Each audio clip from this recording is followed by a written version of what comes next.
Hi, welcome to another edition of Fly Tying with the Montana Angling Company. Today we are going to tie a size 16 weightless pheasant tail, and we're going to be using a Hanak 230 BL hook.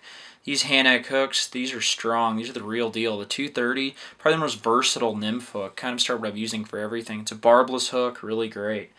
So we're going to be tying today with a Camel uni thread, an 8/0. And yeah, we'll get going here. We'll start, leave a little room at the front, tying it back in there. And so kind of the way I tie my pheasant tails, for one, durability is a concern. Two, sort of speed, I tie a lot of flies over the winter. I don't have time to be worrying about some of the smaller details. So we're going to start out by plucking 6 pheasant tail fibers. Just kind of measuring them out, tying them in. I like using 2 wraps and then adjusting the length by grabbing and pulling on all of them, trying to keep it on the top of the hook shank. I know for a lot of you this is sacrilege, but for me, fish don't care, and I'm going to give it a little trim.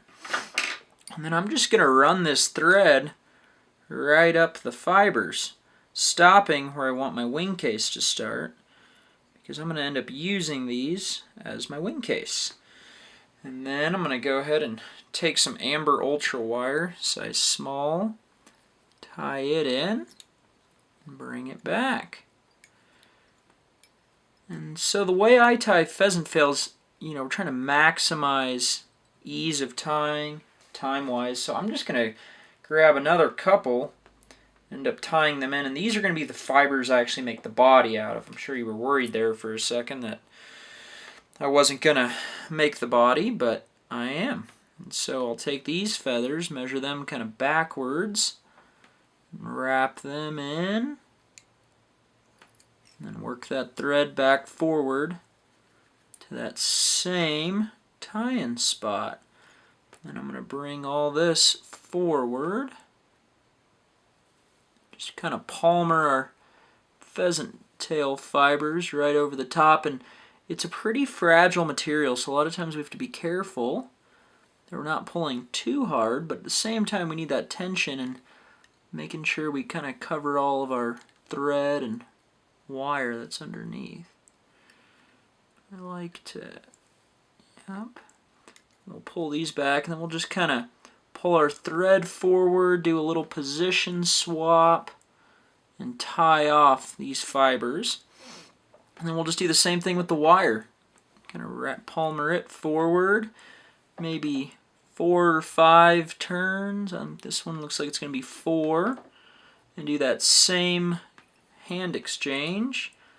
Tie it off, 2 quick wraps. This one we can probably just pluck the pheasant tail fibers right off. They're in there pretty well, and then just kind of helicopter off the wire. And we're done with our sort of body portion. So then we're going to take our Peacock, tie it in. I like using 2 just because it is a fragile material and does break also. We'll push back our pheasant tail, measure those out, and tie it in. Nothing crazy here. Cool. Tie it off. And there's so many variations on this sort of basic pheasant tail. You can use the flashback, the kind of normal, beaded. Oh, and just like that, like I was saying, Peacock is pretty fragile, so I like using 2 just in case that happens. So we can just kind of finish the job there with just the 1, making it nice and big and buggy, and then tying that off, leaving a little bit of room behind the eye of the hook there.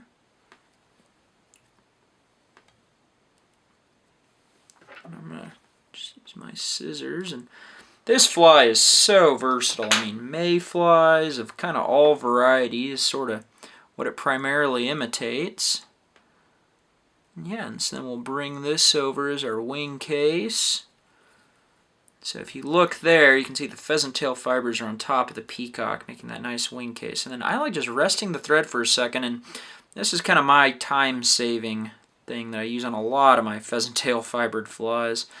We'll just divide our fibers in half. In this case, it should be 3 and 3. I believe I used 6 fibers. And with that, you know, another thing kind of the fish don't care about, but if we want it to look pretty, we want to use an even number of fibers and make sure we divide them in half and sort of bring them back and pinch them sort of in this V, and then just give it 2 quick wraps and boom, we're done. I mean, we've got our legs, we've got a full fly in really no time at all. And take a little zap-a-gap and just kind of coat our thread just a little until you kind of get those beads that form on there. And we'll take our whip finish tool, tie it all off.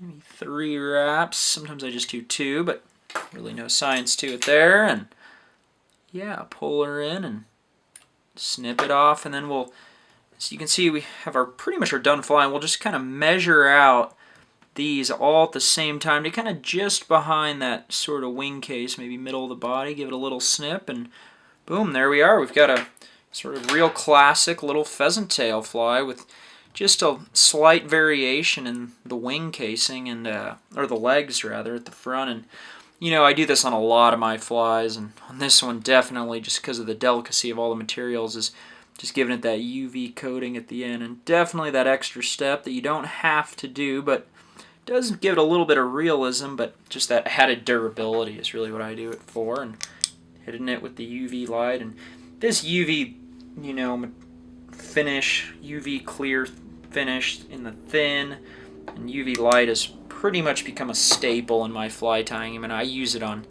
just about everything, and I've really come to like it. But yeah, thanks for watching. That's the weightless pheasant tail. Tune in next time.